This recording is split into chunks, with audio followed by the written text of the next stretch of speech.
Bonjour à tous. Aujourd'hui, nous allons examiner avec vous une autre situation terrible. Vivant avec sa femme et ses enfants à Melbourne, en Australie, un homme appelé Sam a rendu visite à ses parents dans l'état du Kerala, en Inde, en octobre 2015. Il a néanmoins informé ses parents et d'autres proches, avant de retourner à Melbourne, que la prochaine fois que je visiterai l'Inde, ce serait peut-être dans un cercueil. 3 jours plus tard, de manière choquante, la nouvelle de la mort de Sam nous est parvenue. Tout le monde se demande comment on peut prévoir sa propre disparition. 2 grandes villes d'autres pays ont néanmoins été ébranlées lorsque le véritable récit a émergé. Quel était donc le contexte de cette affaire? Explorons maintenant les détails. Vivant à Epping à Melbourne, en Australie, en 2015, un homme de 34 ans appelé Sam Abraham a partagé son fils de 7 ans avec sa femme Sophia. Auparavant résidant d'Oman, un pays d'Asie occidentale, ils ont déménagé à Melbourne, considérée comme la ville la plus agréable à vivre d'Australie. Sam et Sophia étaient tous 2 employés. La petite famille de 3 personnes vivait tranquillement en Australie. Sam et sa famille visitaient sa maison indienne chaque année. Sam et Sophia se sont rendus en Inde et ont manqué quelques jours de travail en octobre 2015. J'ai l'impression que je ne survivrai plus longtemps, informa un jour Sam son père. Je pourrais mourir sous peu. En entendant cela, le père de Sam devient furieux et remarque: Tu es si jeune. Pourquoi vous comportez-vous de manière si inhabituelle? Pourtant, un jour, Sam en parle à certains de ses cousins. Peut-être que la prochaine fois que je visiterai l'Inde, ce sera dans un cercueil. Même si tout le monde s'en moquait comme d'une plaisanterie, ce commentaire leur paraissait également inhabituel. Le 11 octobre 2015, Sam est retourné en Australie.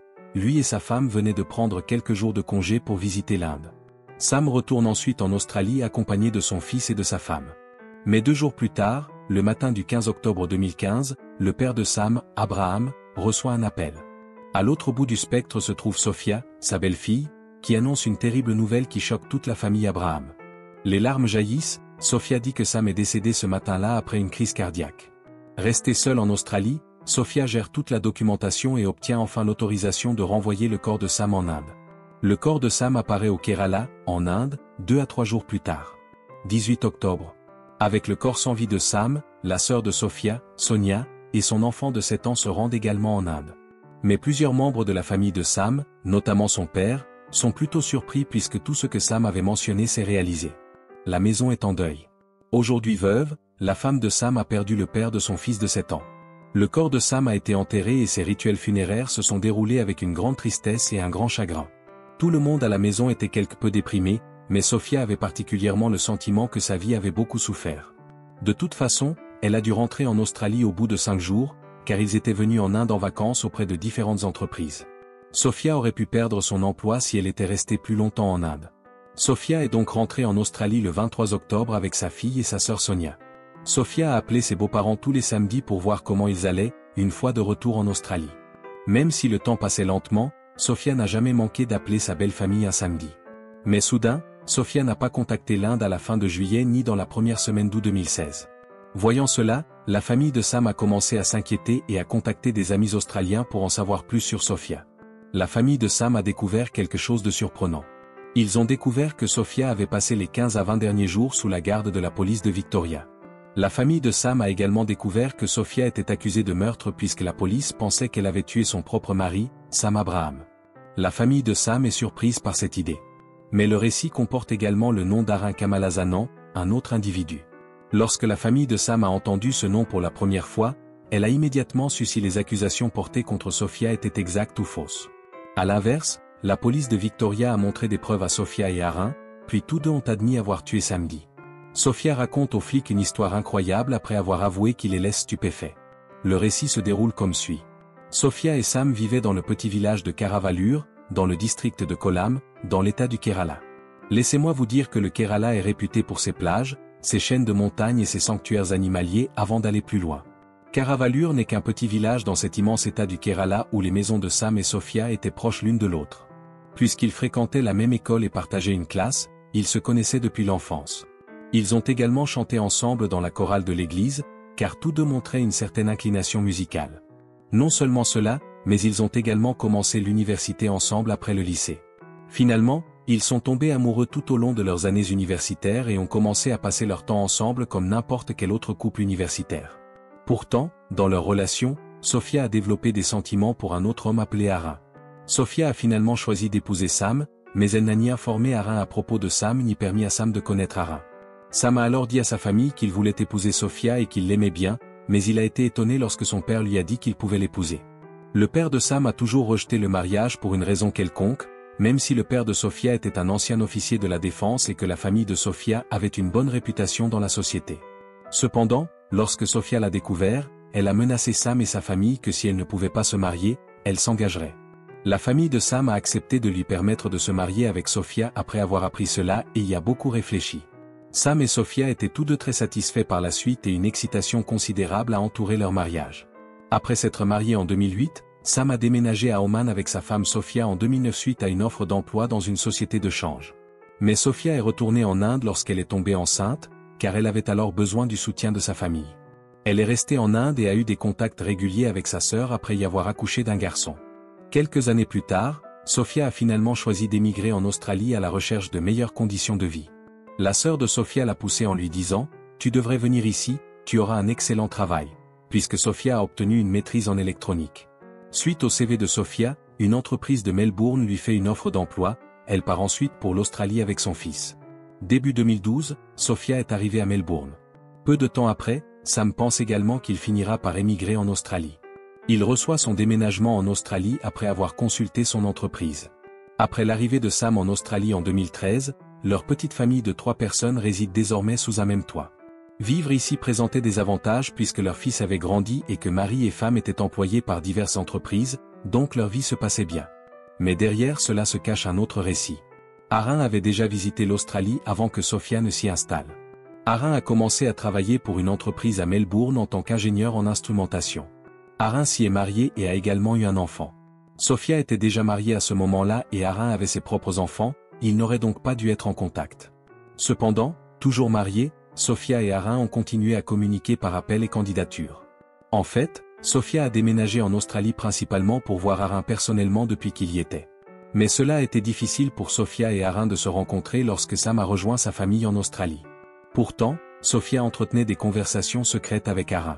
Sofia pensait qu'un jour elle pourrait être avec Arin si Sam mourait d'une manière ou d'une autre.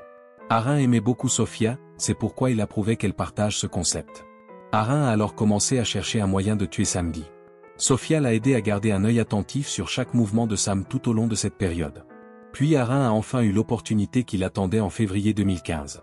Sam était assis dans sa voiture devant une station de métro un jour de février. Un Arin masqué s'est approché de lui pendant cette période et lui a tranché la joue et la gorge avec un couteau.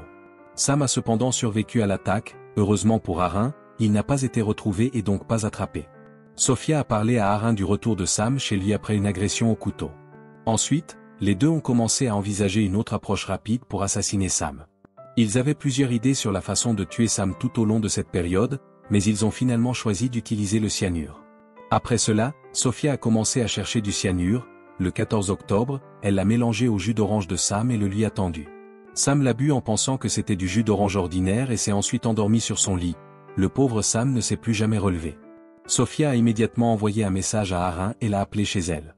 Arin a d'abord examiné l'état de vie de Sam, qu'il soit mort ou vivant.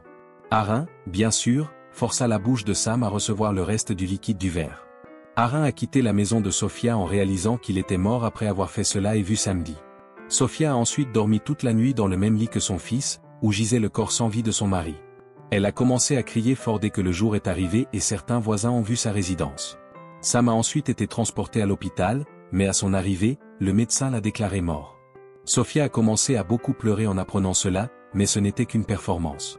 Sofia a dit au père de Sam à ce moment-là qu'il était décédé d'une crise cardiaque. Sofia disait, « Nous nous sommes tous endormis après le dîner, mais quand j'essayais de réveiller Sam le matin, il ne se levait pas chaque fois que quelqu'un lui demandait la raison de la mort de Samdi. Peut-être que son assaut était silencieux. » Personne ne se doutait de rien après cela, c'est pourquoi Sofia a commencé à planifier d'emmener le cadavre de Sam en Inde. Elle avait probablement compris qu'une cause claire du décès serait établie si une autopsie avait lieu ici. Les médecins acceptèrent ainsi le récit de Sofia et notèrent dans leur rapport une crise cardiaque comme cause du décès. 3 jours plus tard, le cadavre de Sam arrivait en Inde. Vivant désormais en Inde, aucun membre de la famille de Sam ne soupçonnait Sofia puisqu'elle était si déprimée lors des funérailles de Sam. Cela a amené tout le monde à croire que Sofia et Arin étaient assez déprimés par la mort de Sam, mais on se demande ensuite comment ils ont été découverts. C'est à la police de Victoria que revient tout le mérite puisque, sans leur travail honnête, Sofia et Arin n'auraient pas pu être découverts même maintenant. En fait, certaines autorités policières pensaient que la mort d'Arin n'était pas naturelle. Sofia était sous observation par une équipe de police agréée par certains hauts responsables. Sofia avait transféré tout l'argent du compte bancaire de Sam vers le sien, a découvert l'équipe de police en octobre. Mais comme Sofia était la femme de Sam et qu'elle pouvait le faire suite au meurtre de son mari, la police n'y a prêté qu'une petite attention. Cependant, Sofia a commencé à se méfier un peu plus de Sam lorsqu'elle a immatriculé son automobile sous le nom d'Arin. Maintenant, les enquêteurs ont commencé à surveiller Arin, car ils connaissaient également des informations sur lui.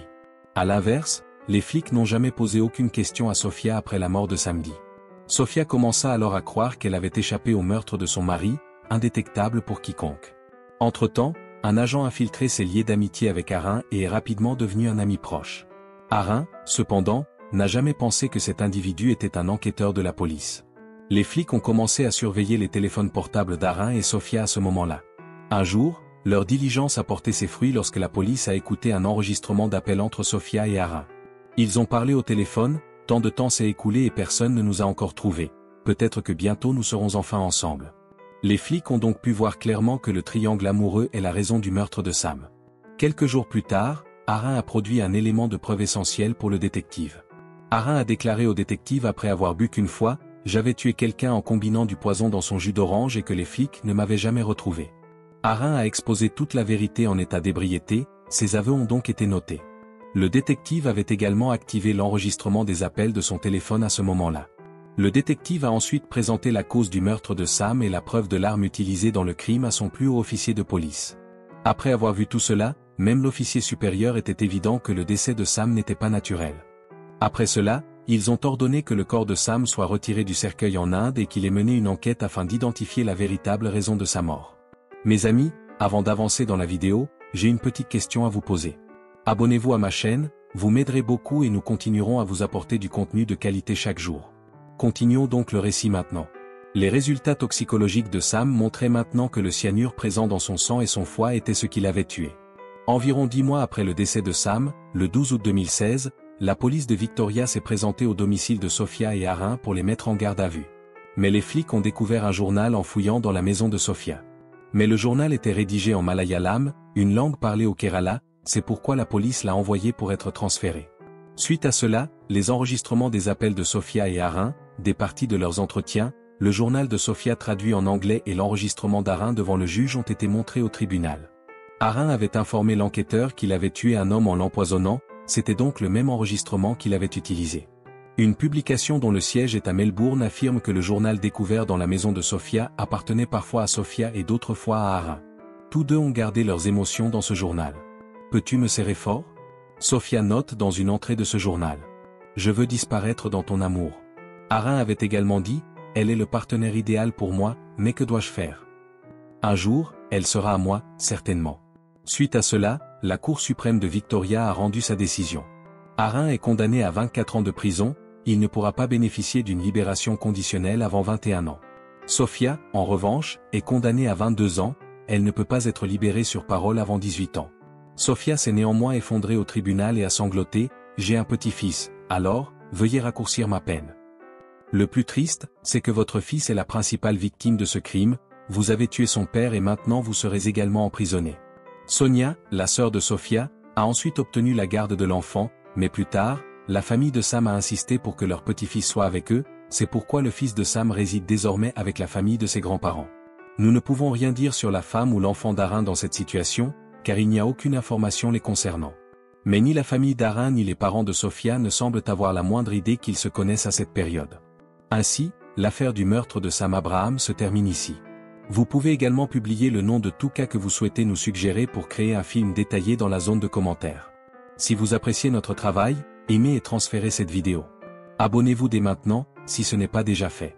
S'il vous plaît, merci.